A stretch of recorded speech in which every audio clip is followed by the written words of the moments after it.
The lemon juice invisible man. I've seen many bizarre crimes in my years covering true crime stories, but nothing quite compares to the tale I'm about to share with you. On a cold winter morning in Pittsburgh, a man named MacArthur Wheeler was about to make criminal history, though not in the way he intended. Picture this. A man convinced he could become invisible to security cameras using nothing but citrus fruit. Yes, you heard that right. This isn't science fiction. This is the incredible true story of the lemon juice invisible man. This story doesn't just stand out because of its sheer absurdity.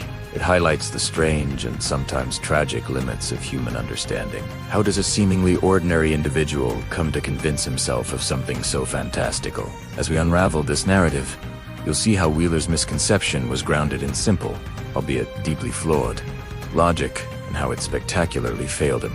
The morning of January 6, 1995, started like any other in Pittsburgh, Pennsylvania. The city was still shaking off its post-holiday slumber, unaware it was about to witness one of the most peculiar bank robberies in criminal history. Streets were bustling with people returning to their routines, oblivious to the unfolding drama that would soon capture their town as focused and make waves far beyond its borders. I can tell you exactly what Wheeler was doing that morning. In his small apartment, he stood before his bathroom mirror, methodically applying lemon juice to his face. He wasn't preparing for a spa day.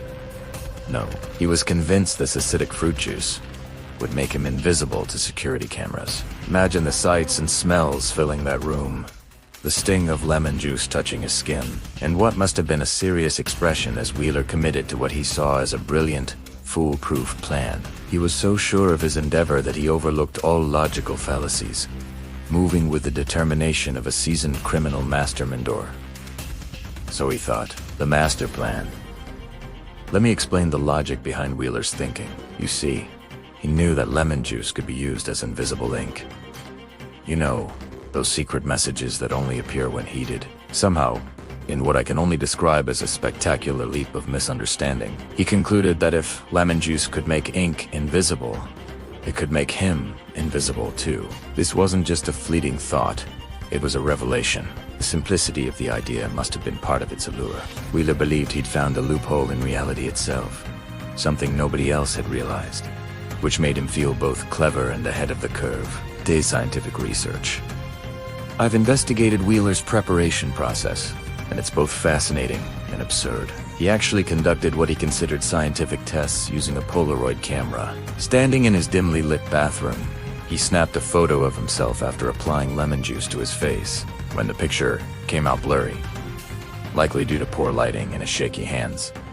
He took this as absolute proof that his invisibility theory worked. The small victory must have thrilled him, fueling his confidence like gasoline thrown on a small fire. Each blurry photo was validation that he was onto something extraordinary. Even though, to any outsider, it was clear this experiment couldn't hold up to even basic scrutiny. The preparation, the morning of the robbery. I can tell you exactly what Wheeler gathered.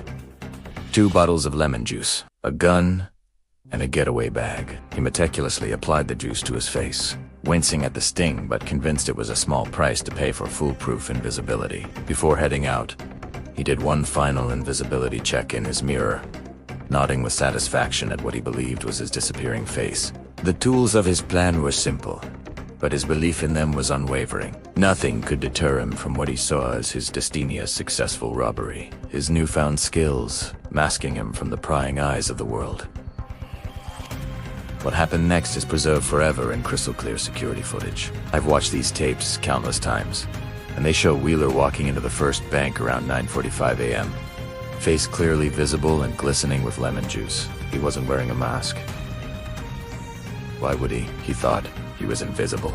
His confidence didn't waver even as he strode towards the teller, an ordinary man cloaked by nothing but a citrus glow. The scene unfolded in a blend of confusion and fear, a surreal spectacle that neither the bank employees nor the customers could immediately comprehend.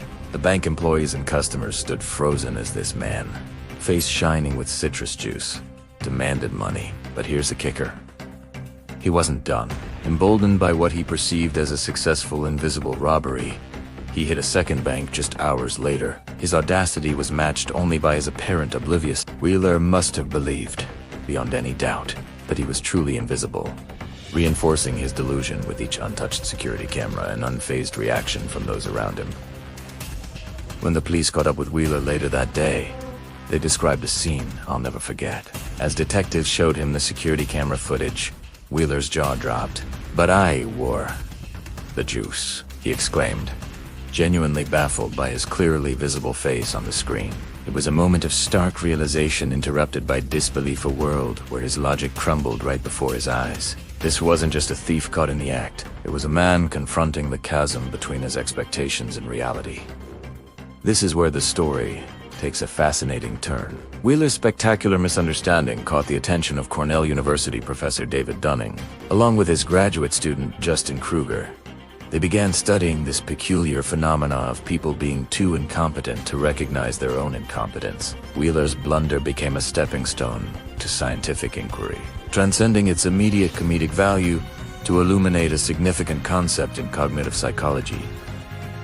Their research, published in the Journal of Personality and Social Psychology, introduced what we now know as the Dunning-Kruger Effect.